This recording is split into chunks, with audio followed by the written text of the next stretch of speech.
Hi everyone, welcome to our channel.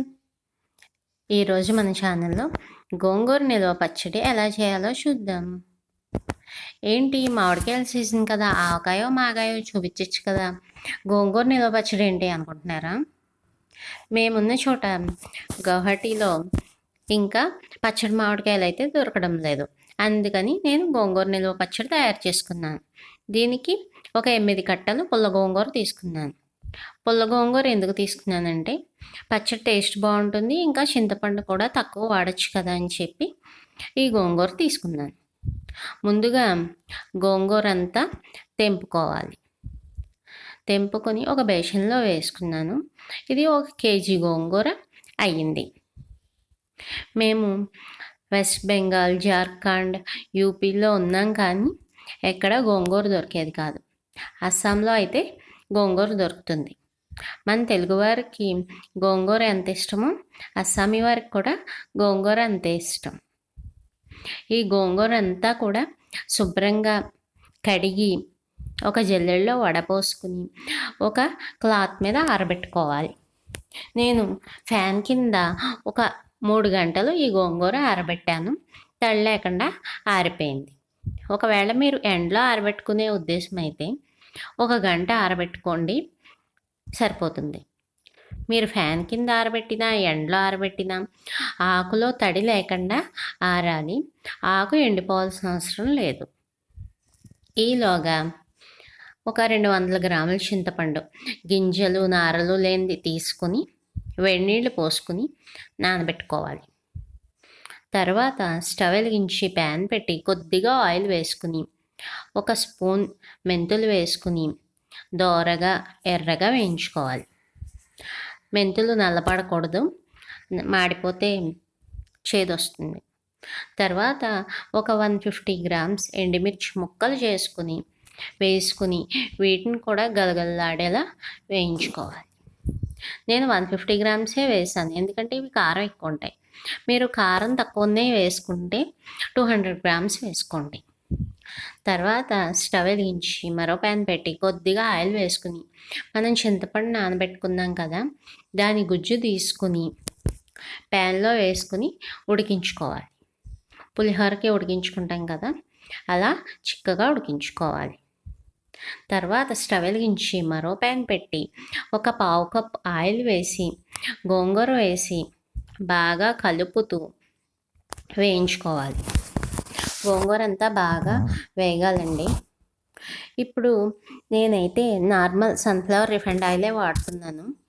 మీరు వేరుశనగ నూనె వాడుకోండి. నా దగ్గర లేదు కాబట్టి నేను నార్మల్ రిఫైండ్ ఆయిల్తో పచ్చడి పెడుతున్నాను. ఈ గోంగూర అంతా కూడా బాగా కలుపుతూ వేపుకోవాలి. నేను తీసుకున్న గోంగూర అంతా కూడా 3 టైమ్స్ ఫ్రై చేసుకున్నాను. ఈ ప్యాన్లో 3 టైమ్స్ ఫ్రై చేసుకున్నాను. మొత్తం అన్ని క్లిప్స్ పెట్టట్లేదు, వీడియో లాంగ్ అవుతుంది. చూసారు కదా, ఇలా బాగా ఫ్రై చేసుకోవాలి. ఈ ఫ్రై అయిన గోంగూరని ఒక గిన్నెలోకి తీసుకోవాలి. నేను అలా 3 టైమ్స్ చేసుకున్నాను.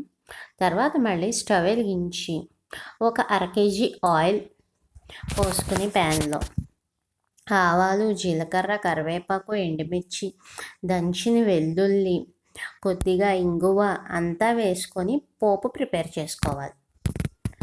చెప్పాను కదా నేను నార్మల్ రిఫైండ్ ఆయిల్ అని. మీ దగ్గర వేరుశనగ నూనె ఉంటే వేరుశనగ నూనెతోనే పచ్చడి పెట్టుకోండి. ఈ పోపు చల్లారనివ్వాలి. తర్వాత ఒక మిక్సీ జార్లో మనం ముందుగా మెంతులు, ఎండుమిర్చి ఫ్రై చేసుకున్నాం కదా, అవి వేసుకుని పౌడర్ చేసుకోండి. తర్వాత ఇదే జార్లో ఒక 150 గ్రాముల సాల్ట్ వేసుకోండి. ఇక్కడ నార్త్ ఇండియాలో కానీ నార్త్ ఈస్ట్లో కానీ కళ్ళుప్పు అయితే దొరకదు, సో నేను పచ్చళ్ళు కూడా సాల్టే వాడతాను.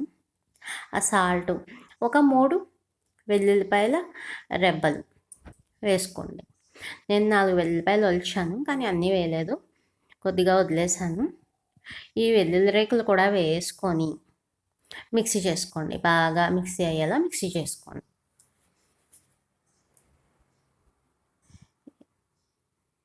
మిక్సీ చేసుకున్నాక ఒక బేషన్లో ఈ పౌడర్ వేసుకోండి.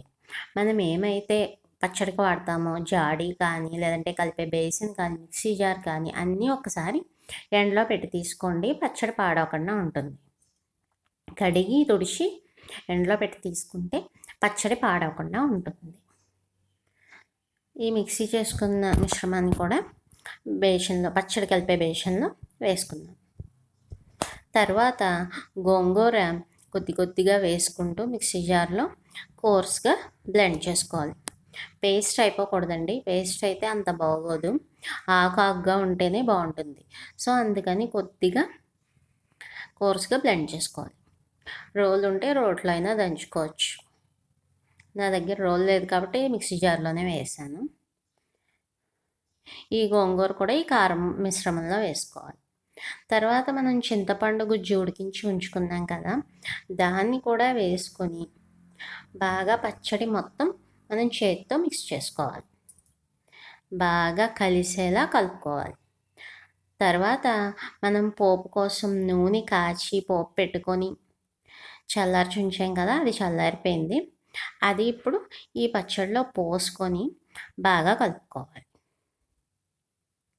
టోటల్గా పచ్చడికి ఒక 600 గ్రామ్స్ ఆయిల్ పట్టింది. అదంతా బాగా కలిసాక మనం ఒక గ్లాస్ జార్లో కానీ, జాడీలో కానీ, లేదంటే కనీసం ప్లాస్టిక్ డబ్బాలో అయినా దీన్ని స్టోర్ చేసుకోవాలి.